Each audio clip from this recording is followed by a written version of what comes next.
athletes. Thanks for tuning in to the Run Like an Athlete podcast. This is a show all about the everyday athlete, the normal people who find joy in running and competing. You won't find talks with pro athletes here, but what you will find is inspiration from athletes just like you. The athletes who work regular 9-to-5s, the stay-at-home moms, the working parents, young professionals who lace up in between the hustle of their everyday life. Today, I'll be talking with Delta athlete and yoga instructor, Kat Sisler. When I first met Kat, she was actually dealing with a quad injury while training for the Publix Atlanta Half in 2021. So this year, can't believe the year's almost over. But we're going to discuss how she overcame not only the physical limitations of her injury, but also the mentality that went along with it. And then, of course, we're going to discuss her love for yoga and how she got into that and how she got into running in the first place. So, Kat, hello. Thanks for being here. Hey, thanks for having me. Yeah, of course. Well, let's dive right in, shall we? Kat, I want to know, before we really get into the running aspect, part of this podcast is letting people know that you're a normal human and not a pro athlete. So tell me a little bit about what you do for a living and your job in Atlanta. Yeah, definitely not a pro athlete. So I currently am an evaluation fellow working at the CDC in Atlanta. Started this position in August of 2020, which everyone knows, with the past couple of years that we've been living in, has been a heck of a time to be in public health. So yeah, we are, my husband and I, new husband, we are based in Atlanta now.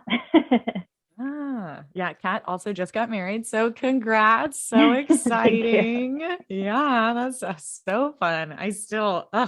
We've been married for, my husband and I have been married for over a year now, and I still I'm like, we're newlyweds. Yeah, I'm wondering, I have no idea when that will wear off, but I feel like it's a good thing to keep going. Yes. Oh my gosh. Yes, absolutely. Man. So working for the CDC, I can imagine, has been crazy since you started. How has that been, working in such a hectic environment and also finding time for you and doing the things that you love, yoga and running? Yeah, it's been an interesting time, to say the least. One of the funny things of us moving to Atlanta from Austin last August is I have yet to actually work from the office. So my office is our dining room and our apartment. So it was a funny transition to move to a new city only to not end up going into the office quite yet. That said, though, we've been really lucky and have loved Atlanta. It's kind of, I didn't know this before we moved there, but kind of a runner's paradise, or maybe not paradise, but it's a big running city. Like, there's so many runners, there's so many races, there's a really great and big running community and outdoors community. And so that has been a huge blessing during the time where, a lot of us have spent a lot more time inside, working from our homes, being inside. Where we live, we're close to Piedmont Park, which is the big park in Atlanta. So that has just provided a lot of really great opportunities for running, walking, getting some fresh air, which, we all need a lot of these days. Yeah. Oh, that's awesome. That's so great, being able to live right by a place where you can go run so easily and just walk and stuff. That is one of my complaints about my house personally, but we don't have to get into that. Oh man, awesome. Yeah. So how did you get into running? Were you like an athlete in high school? Did you just start running a few years ago? Like, tell our listeners. Yeah. It's kind of a funny trajectory. So I feel like maybe a lot of us did this, but did track in, like middle school, I think a little bit of high school, but mostly did soccer in high school. But I played mid in soccer because of kind of just like I had longer endurance than a lot of people. I wasn't quite a super fast sprinter. I wasn't quite like a hardcore long distance runner, but I had a really good kind of mid range where I could take off when I needed to and like keep pushing through when other people would start to slow down. And yeah, and so then really after high school into college, I would, like every now and then run, but it felt like a mile was like the most I would do. And then for a while after that, I really, I feel like people may experience this when you're first getting into running or you've stopped running for a long time and then you start back again. Like there is something to be said for that initial hump of just like getting over just starting again. Like it feels so taxing both mentally and physically. You can't Yes. breathe. Like there's so much. I'm sure there's like a whole scientific write up of what that's called and some of those things other than just the like getting into it hump. But um yeah, so for a while I just wasn't interested in getting over that hump. Like I would run enough to kind of get there and then that was about it. And then I went back to grad school in 2017, but in the summer of 2019, I was going to be spending 3 months in DC and then the rest of the year in Berlin. And was going to, at the time, I was a member of a gym, but I knew I wouldn't really necessarily look for a gym for the shorter durations of time that I was going to be in those other places. So it's kind of like, okay, maybe I should get into running again because the beauty of running is you can kind of do it anywhere. Like you have to kind of find an area that's safe to do it, but it's a heck of a lot more accessible than carrying a bunch of weights around with you, like some of those things. So ended up doing the Couch to 5K app, which if you're new to running is such a great, I feel like just user friendly, really easy to kind of just follow what they tell you to do and to get over that hump. But ended up doing that summer of 2019 in DC. And then kind of going into Berlin, kind of kept up with the running. And eventually my longest distance in Berlin, I would get to like 5 miles. And that was just like so exciting. It was so much fun because during that time in Europe, I would just run to like see places. Like I ran around Berlin, got to run to the Brandenburg Gate and some of these really historic places. And when we went to Rome, like I ran around in the morning really early in Rome. So running's also a really cool way to like see a city from a different angle and do something that's both interesting and good for your body at the same time. So it was a really just well-timed thing that I got into from there. Oh my gosh. I love that you said that about running is a great way to see a city. That's one of my favorite things to do when I travel is go for a run and just see where I'm at. That had to be amazing doing that all over Berlin and Rome. Like, I'm jealous. It's been too long since I've been able to see another country. Dang it, COVID. I know. Well, and that's what makes it's like, I knew that time in my life would be special anyway, but like, fall of 2019, none of us had any idea what was around the corner. And so being able to just be over in Europe for those 6 months and like travel and hop and do all these things, I, again, knew I would be grateful for it, but holy moly, am I so glad now that I was able to, because we just had no idea. Yeah. Oh my gosh. Wow. So that's great. So although you played soccer, I mean, you haven't really always felt and considered yourself a runner. When did that kind of switch for you when you kind of felt like, you know what, I am a runner? Like, what was that? When did that happen? I think probably towards the end of 2019 when I had been kind of consistently running for most of that year. It was just a really cool and kind of empowering feeling to see, like yourself start to pick up the mileage a little bit, to have committed to this practice that you're doing. And I started to get to a place again, getting over that running hump where I got to feel some of the meditative aspects of running. Like, there are definitely, I don't know, I would say they're very slim, like a lot of runs you're like trudging through or, like something like that. But there were a few times that I was able to find that just like really peaceful place of just kind of like trotting along with my mind. And it was cool. Yoga has always been a really important practice for me, and I loved the mindfulness aspects of it. And so it was fun to find that same aspect in other areas in both a very active situation, but also, like it was very relaxing and meditative. But yeah, anyway, so probably towards the end of 2019 and then starting in end of 2019, 2020, again, with lockdown and everything happening, like running was kind of the main thing I just kept doing because we could, especially at the early lockdown when most of us weren't even leaving the house for anything. It was like, okay, at least I can get outside to move my body and get some fresh air. So I think all of through 2020, really consistently maybe changed my mindset into like, okay, I think I'm turning into a runner now because I'm doing this most days. So Yeah. Oh my gosh, that's awesome. I love that. So, okay, I want to go back to something you just mentioned. You said that you've kind of always been into yoga. I thought that was kind of new for you. So you have been, how long have you been doing yoga? um yeah, my first yoga practice was, I don't know, probably like 2012, maybe a little earlier, but that was just like taking a yoga class, getting to experience. That was like um shout out to my friend Tina. We used to go to like the 10 p.m. yoga class at Black Swan in Austin. And it's comical now because I'm in bed by like 8 o'clock and every night. So thinking of going to yoga at 10 is feels That like such a sounds long like, time ago. oh my gosh. Oh my gosh. You must have been in college. Yeah, I was. Yep. Lots of coffee, lots of energy, all the things. But Oh my yeah, so gosh.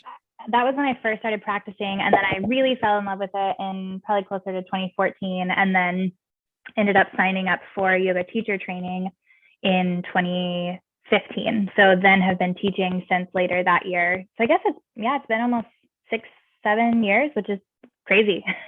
Time flies. Yeah, wow, that is awesome. Oh my gosh. And for those listening, Kat is actually going to be leading some yoga classes for Team Delta, my Delta Performance program, which she does as well. And I'm so excited to have Kat leading yoga because she does the program. So she knows she's going to know what areas of the body need stretching, what areas of the body needs some strength work from that unique perspective of a runner. So I'm super pumped, not only to be able to do some of the classes myself, but also to just see how that helps the other athletes on the team. So thanks for doing that, Kat. I'm so Yeah, excited. it's going to be fun. Yeah, super fun. I can't wait.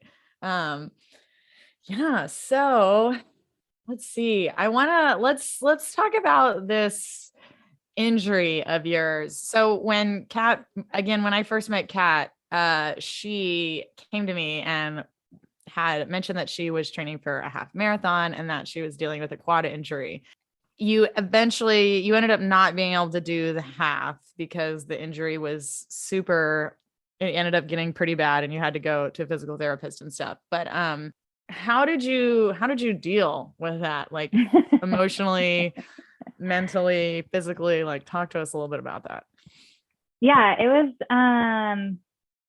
I mean, it was a huge bummer because I had been training. This was my first half I'd ever trained for. Like, I'd started doing in Atlanta, there's a group called the Atlanta Track Club, which is a really fantastic running organization. And I had signed up for their half marathon training.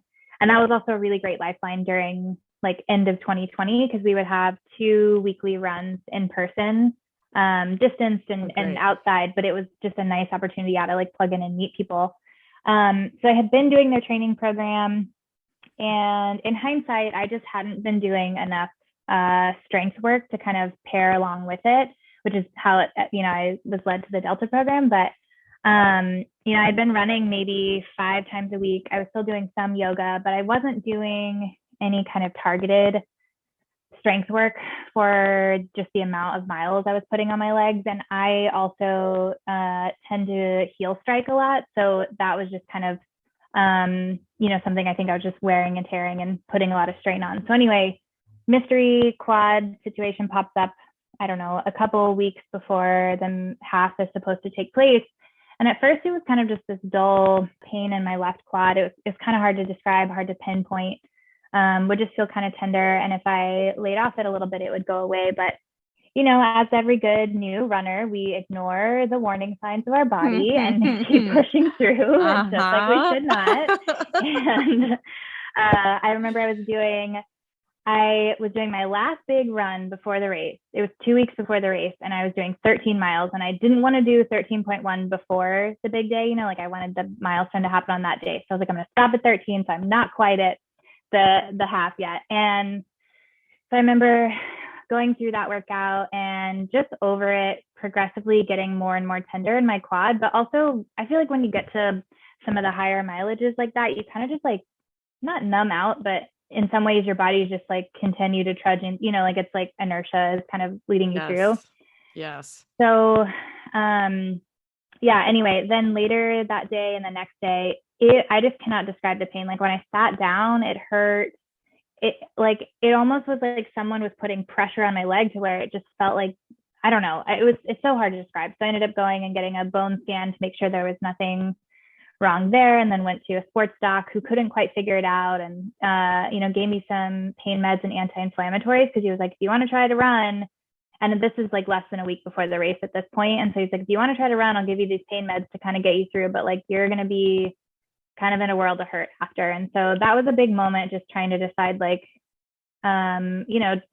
do I push through because I've been training for this, I've been putting so much effort, I really want to do this, and then versus like, yeah, but is this going to just like make me not be able to run or walk for months after? Like what is the worst case scenario of me doing this? And I have no idea what the outcome could be. And so while it was a huge bummer, all that to say, it kind of led me to this moment of, okay, I need to bow out of this. Like, it's a bummer and disappointing, but for longevity's sake and for my body's sake, it is the better choice. Like, I should not, if I were just going to do a few miles, maybe I could power through it, but doing another 13 on this thing, like, I don't know what would have, happened. And so, so the ego definitely, it was tough and hard to give up, but ultimately just said, like, gonna wait. And so, I think maybe a week or two after that is when I ended up getting connected with youth and starting the Delta program.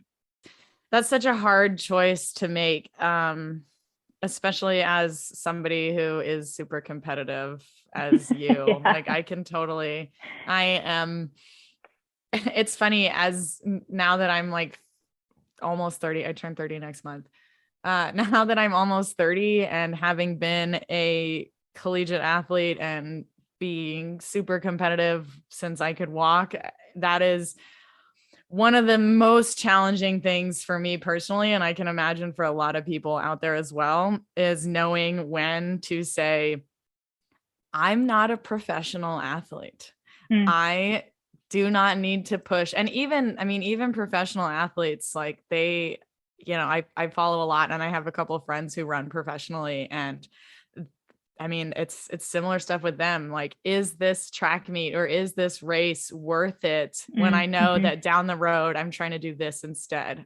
So that's been a over the past couple of years, just coming to terms with the fact that now that I'm older, I feel so funny saying that because I'm not that old, but now that I'm older, just coming to terms with the fact that, like, okay, most of my training honestly needs to be targeted toward pain management and injury prevention. Whereas when I was younger, it was like, I'm a little bit sore, I'll just like not run for 2 days and then I'm fine.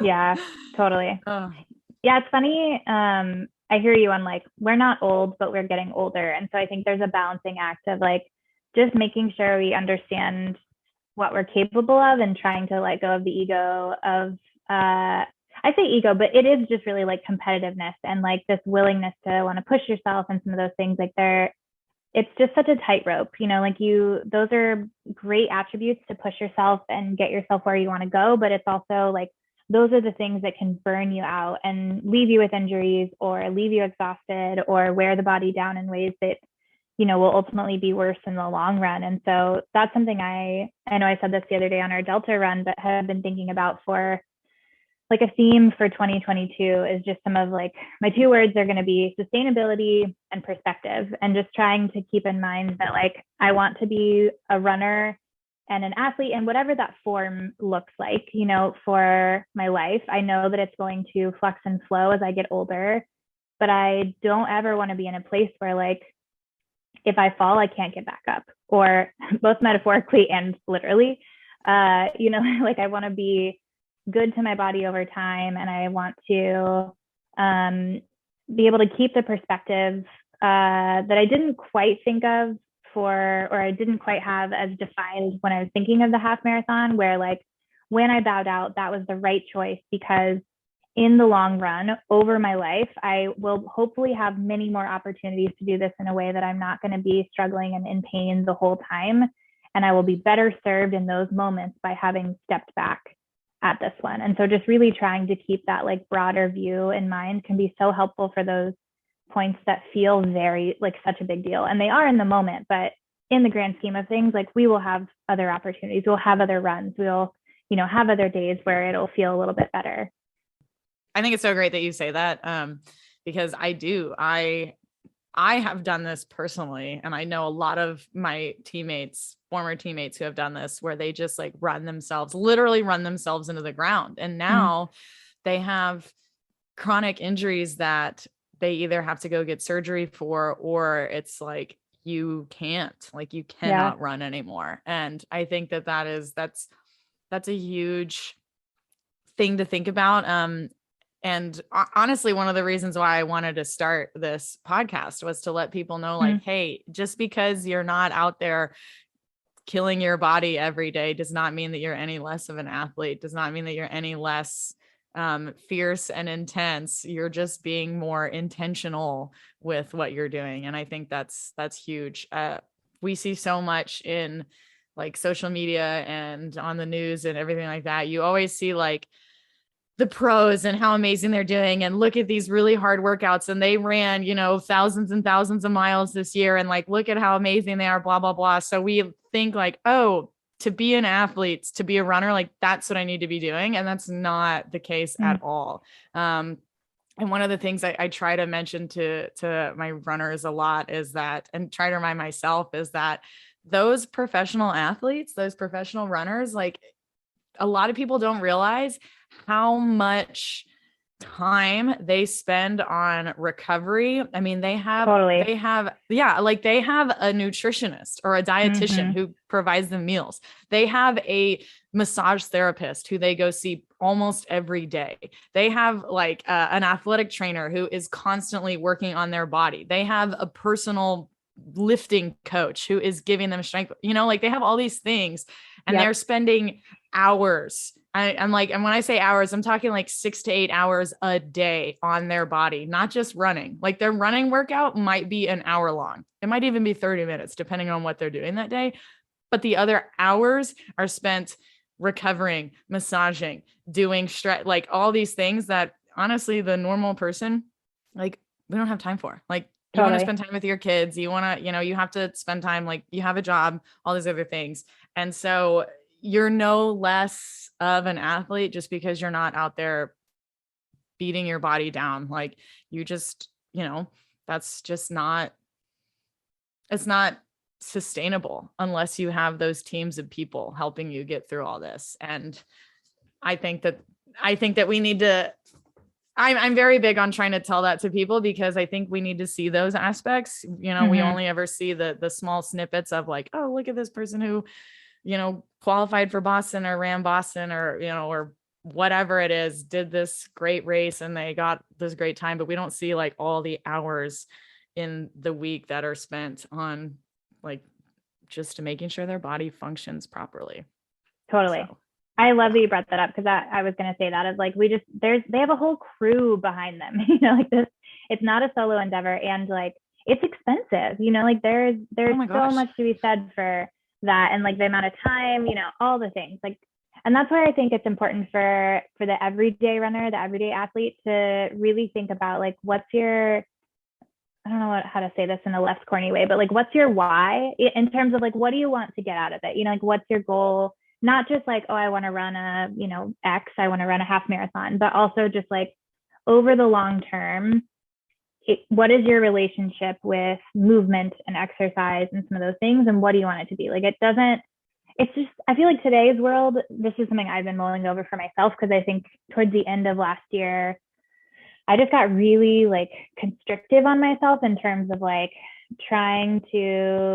I just got caught in a loop of like control is really the best way to describe it. And so the past couple of months have been me really leaning into softening and trying to like ease up on myself and like remember that I enjoy running, remember that I enjoy working out. I'm not doing it to punish myself. I'm not doing it to, like do some of those things. But I think it's important for people to think about what their relationship is, because kind of to your point, like if you're a parent who has a kid, and you, especially a little kid, right, who are just, all kids are moving, but little kids, like it doesn't necessarily have to be about like, can you get an hour run in every day? Or can you, like whatever, increase your, I don't know, lift by a certain amount, or any of those things. Like movement may look like hanging out with your little one and like they're the weights that you're doing your squats with. You know, like Yes. you Yes. you want to reform that relationship. So it's one of those things where like, cool, I'm getting movement. I know this will serve me and that I will feel better. I am spending some energy. I am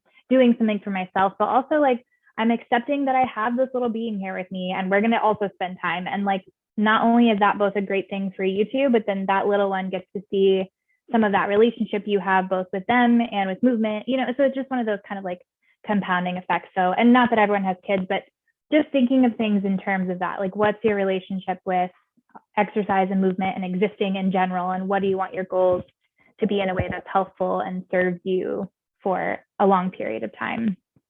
Yes. Yes. Oh my gosh.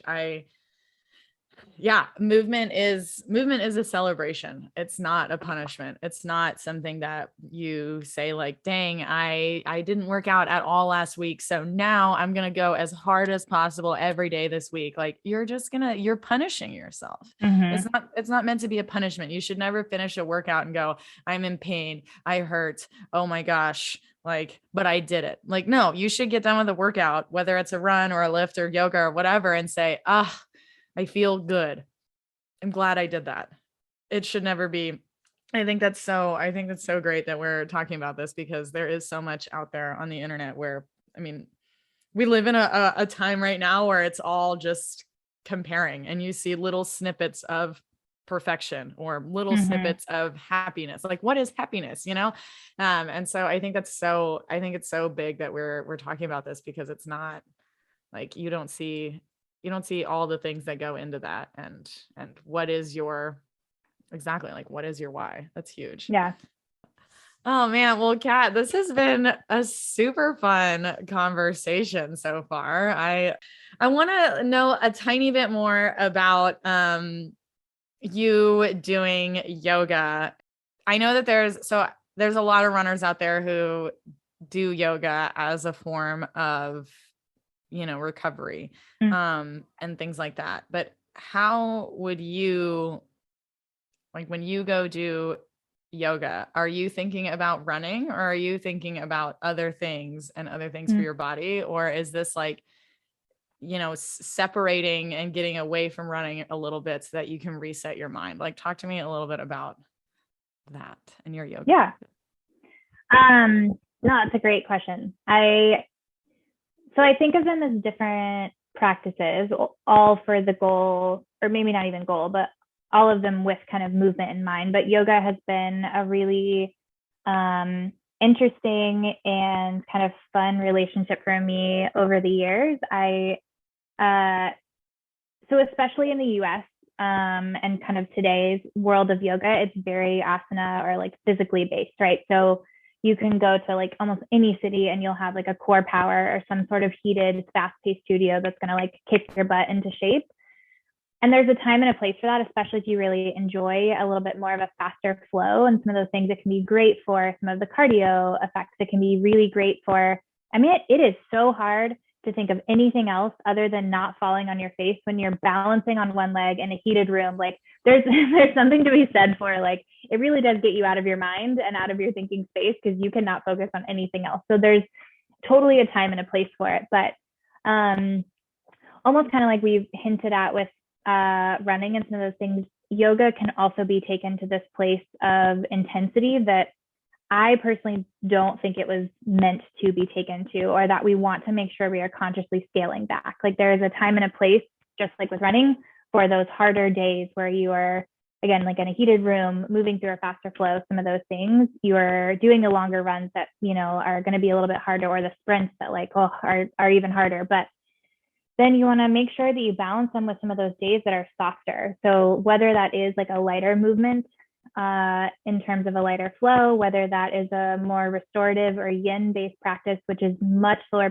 paced, you're holding postures for an extended period of time. Like it's a much softer and passive, but not passive in a bad way, just passive in that like gravity is helping you do some of the work rather than you kind of morphing yourself into some of these postures. So that's my soapbox. But because I tend to be a little bit more of the like type A fiery person, if I'm not careful, like I can burn myself out.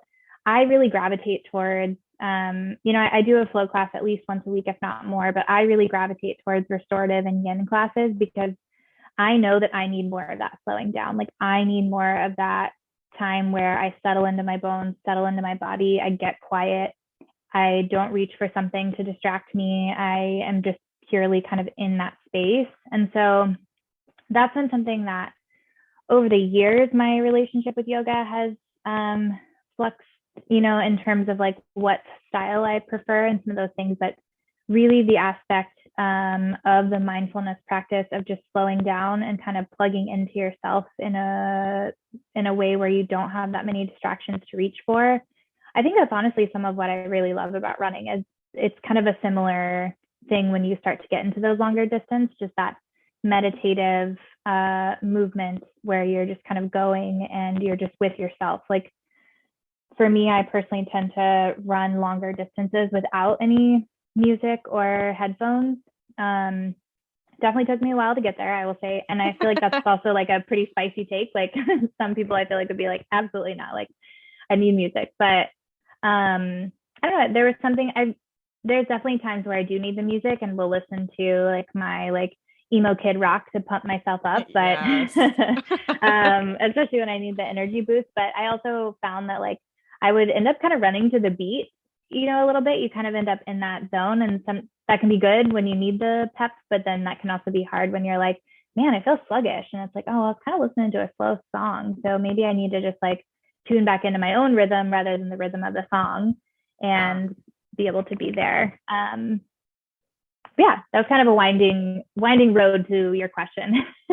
No, I think that's great. I think it's so funny that you just brought up running to the pace of the song, because I literally just on my Instagram stories shared this article by Runner's World. They just wrote an article about the headline is like running to Drake can make you run slower or something. And it's like all about how people will like run to, the pace of the song versus running their own pace. And I just thought that was really serendipitous that you decided to bring that up. Yeah, that works out. It's so true though. Like there is something to be said for like you really just end up getting into that groove. Sometimes it's helpful, sometimes it's not, just kind of depends where you're at. But it's a funny phenomenon that we end up doing. Yes. Oh my gosh. Yes. I love that you kind of brought up running without music. I don't know a whole lot about breath work and technique. I know that there are a lot of yoga classes that you can take, and there's a lot of yoga teachings that teach like breath work and things. Mm-hmm. And I feel I go on some of my longer runs when I am out there running. I don't take music at all because I want to hear my breath. There's something about, I also in tracking track my entire life. Let's be real, not just in college, but track my entire life. Like we were not allowed to listen to music. Like you were not. Like people would show up.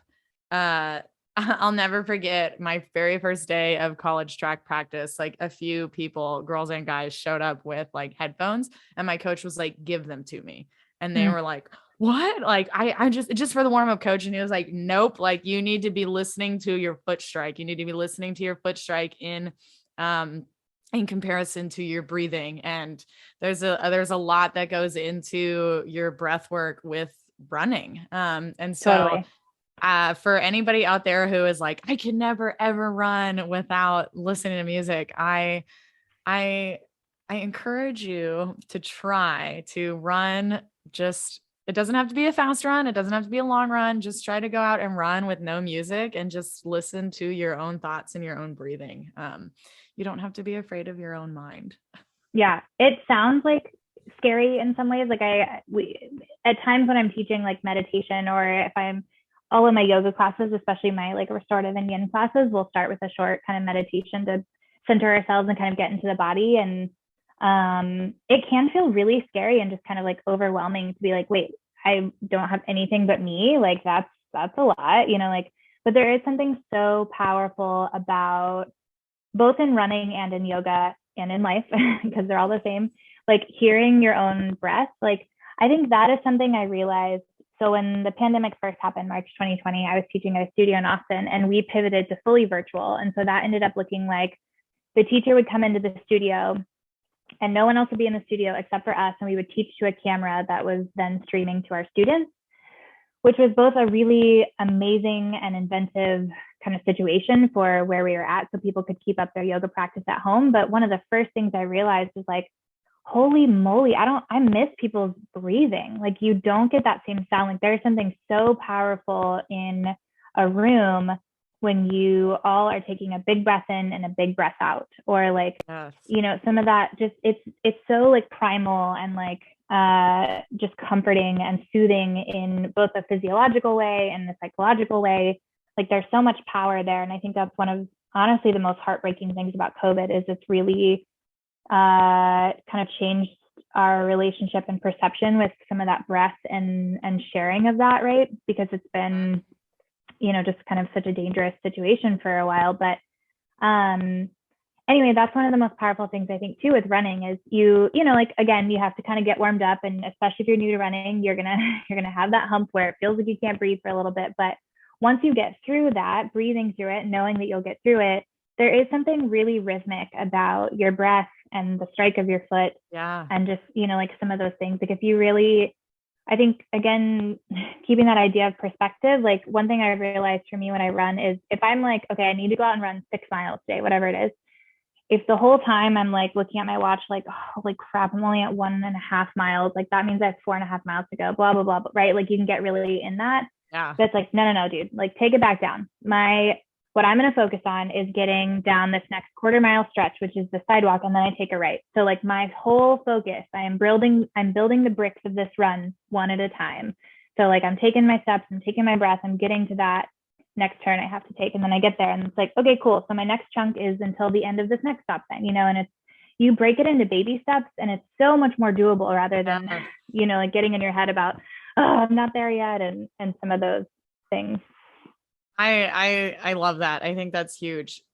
I find it so interesting that you talked about not being able to hear people's breath when you are in a yoga class now, because that is something that even on a run, like, it's so comforting to me. I've always ran with a team. I've always had, other runners with me, and same thing with like COVID, not being able to run with people. I've had to start running a lot on my own. And it's so comforting. I've had a couple phone calls with girlfriends and we're like, let's go on a run together while we're on the phone, which is something I've never done because I've never had to do. But there's something so comforting just hearing the person that I'm running with, even if they're on the phone, just hearing their steps and hearing them being like, yeah, as they run. And I'm like, oh, okay, like, we are together, we're here.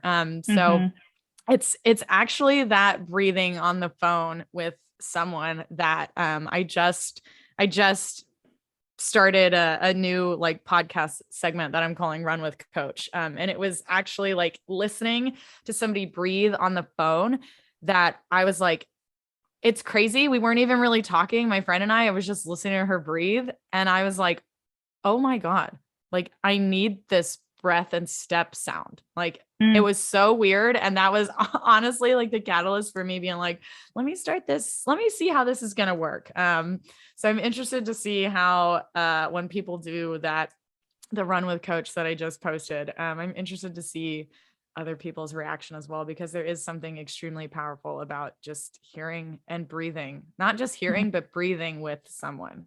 Totally. Yeah. That's one of the, it's like both woo woo and, like both scientifically sound, like it's one of those funny things of like, we're in a world where, it can definitely go one way or the other, but, there is just something so powerful about just the breath and being able to share it with others and not being afraid of it. I think that's something I notice a lot as a yoga teacher, and kind of to your example of like challenging people to try running without sound for a little bit, is people can be really afraid of their own breath or like very self-conscious. Like if I ask you in a class to like take a big deep breath in and let a big deep breath out, like a lot of times people will be very quiet about doing it.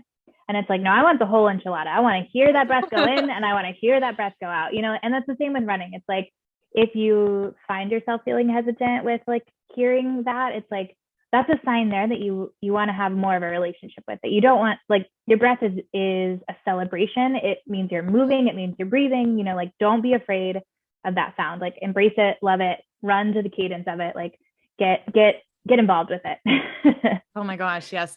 It's crazy to say this, but one of the most common questions I get as a running coach, people all the time are like, I don't breathe right when I run. How should I be breathing? Like, what should I be doing to fix my breath when I run? And I'm like, nothing. I don't, Yeah. What's your wrong with breath, it? like, I'm like, what do you mean there's something wrong with your breath? Like, breathing is one of the most like we do that. That's the first thing you do when Yeah. you come out of the womb is you take a breath. Like breathing is the most primal thing that we do. Like there's nothing wrong with your breathing when you run. You just breathe. Like you just do it. And I get that all the time. Like people will be like, yeah, but I like breathe so heavy when I run. And I'm like, well, you are running far. Yeah. You need You a lot are of oxygen. yes. Like, so all those people out there listening who are like, how should I breathe when I run? You should just breathe. Like, let your Yeah. breath take over. Let your breath just do what it's going to do. Some people breathe in a rhythm. I breathe in a rhythm when I run. I breathe like 2 breaths in and then 1 big breath out. It kind of sounds like, Mm. and it's just, if I like, that is just the rhythm that I have when I think about it. That's what I have breathed my entire existence of as a runner. I remember the first time I ever noticed it, I was in 7th grade. Yeah, I was in 7th grade track, like running. We were running like repeat 400s or something like that. And because I was a 400 runner, and I love that. I love that distance. And, Oh, I just no. remember the first time I noticed it and thinking, I remember thinking like, huh, that's kind of cool. Like, and now I just, it's always there. But yeah, that's so, I love that this is the direction we ended up going with this conversation.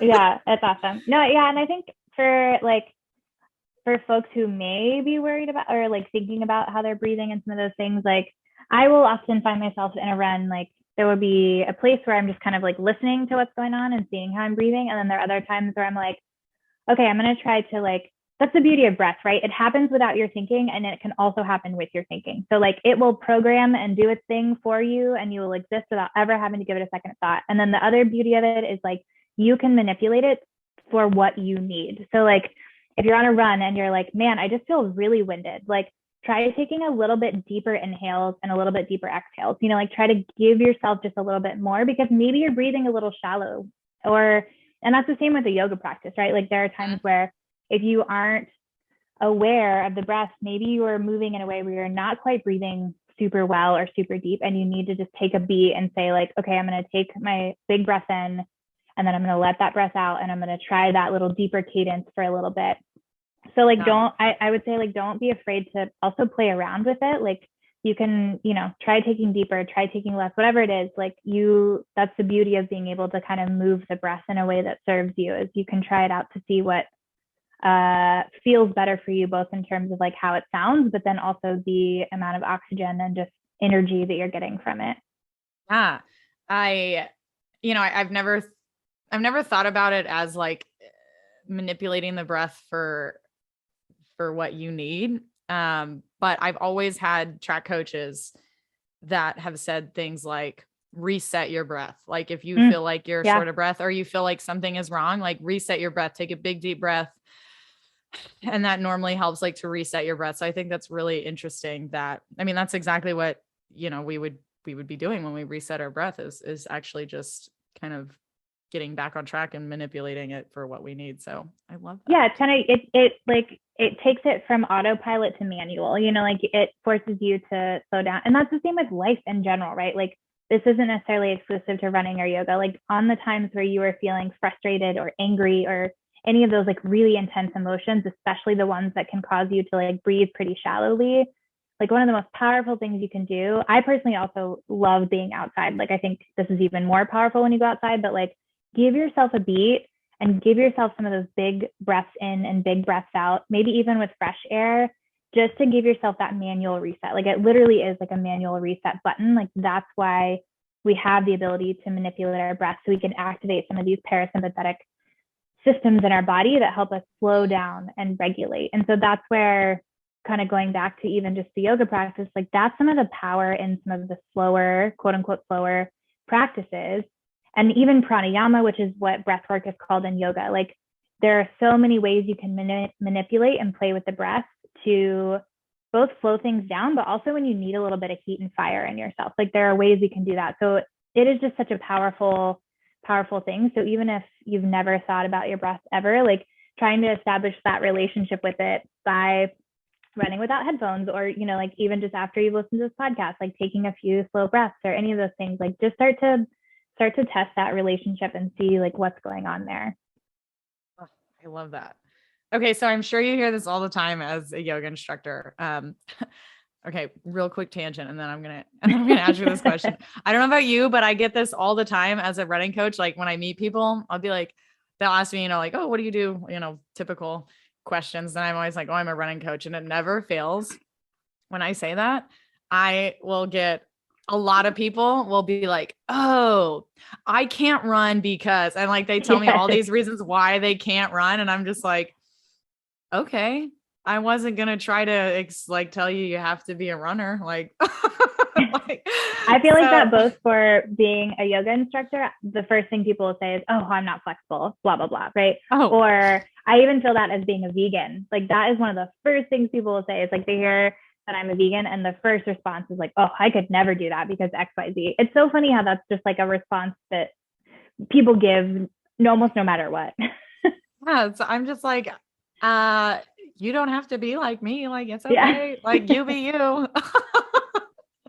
Oh my gosh. Yeah. So I'm sure you get this all the time. I want to know what you would say. Somebody who has expressed interest in wanting to do yoga, but they say they can't do it or they're intimidated by it because it is too slow and too in your head. Like, what would you say to somebody who says something like that? I guess it kind of, my first thought would be to see where they're coming from. Like if they're the person who says like, I can't do yoga because I'm not flexible, my first thought would be like, great, that's why you do yoga. No one starts out being able to do a headstand or any of those things like that, you know, like there's no prerequisite to being flexible to do it. But I think I totally see and hear, just like starting anything new, that like yoga, along with even running, can feel really intimidating, right? Like there's just a lot to it, especially yoga today. There's so many styles and it can take a while to find your niche. And like, there's just a lot going on. So I feel like first thing I would say, if it is something that you're interested in, one, if you don't want to go to a class, try something online in the comfort of your own space and home where you don't have to worry about the chatter of your mind talking about how self-conscious you may feel about how you're moving. There's so many great online resources and yoga classes now that you can do for free, even over YouTube, that could be a really great way to even like try it out, you know, first. Or look for, there's a lot of yoga studios that offer some sort of beginner's class, whether it's like a workshop or a weekly reoccurring class. So like that can be a really great place to start. But then also, if the physical practice is what intimidates you, starting with something that's more restorative or a slower paced class can help you try some of those postures in a way that feels less intimidating because you're not having to like fly through them. But I think no matter what, like it can, just kind of like we were talking about with the breath, like it can be scary to have some of those more quiet or more mind-oriented practices. And so if that's something that you find yourself kind of being nervous about or scared of, like that's probably a sign that you need to lean into it a little bit more, right? Like that's a sign that you should try it out in some way so that you can kind of start to create that relationship and not necessarily be as afraid, because it's just such an important practice and something that we really need to tune in with ourselves with. And so anyway, there's a lot of really great resources. So I think if it's something that people have ever considered, like try something online, try a beginner's class. If you have a yoga instructor that you really like, that you know of, or a friend, you can reach out to them for even like a private lesson. Like yoga instructors do that all the time.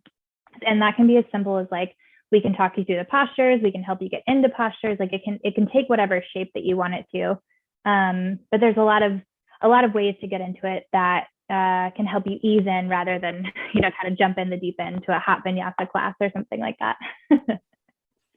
Yes, I love that. Oh, well, Kat, thanks so much again for for making some time on your vacation to chat with me about this. If anybody has any yoga questions or anything like that, can the listeners reach out? Yeah, absolutely. We can, I guess if you want to find me on Instagram, that's probably the social media platform I'm most on. It's just KG Sisler. It's Sisler. But yeah, happy to talk anything yoga, breathwork, running, food, whatever. Love it. Yeah. Yeah. So if y'all have any questions, I will in the description, I will drop Kat's Instagram. As you've heard, Kat has been running and doing yoga for a long time. She has also been vegan for a long time. So if that is something you have questions about, please don't hesitate to reach out. Kat, again, thank you so much for doing this. I super appreciate it. This has been an amazing conversation. I cannot wait for everybody to hear it. Last but not least, before we go, is there any last things that you would like to say to anybody listening to this podcast? No, I mean, just thanks for having me. And yeah, I think if you are interested in starting something new, whatever it looks like for you, like don't be afraid to take the plunge. There's so many great resources like Delta and other things out there for you that as you get into something new, like you will be supported and find resources that can help you get to where you want to go. Yes, team, take the plunge. Oh, wow. Y'all, that was awesome. I don't know about you, but that conversation has me feeling so fired up. I love Kat's holistic approach to health and wellness and her intentions for fitness this year. Ugh, amazing. If you're having a hard time figuring out some goals or intentions for yourself, start with why. Why do I move? This has been so much fun. I can't wait to interview the next athlete. In the meantime, team, check out my YouTube channel for more interviews and the Run with Coach segment. Now, get out there and run like an athlete.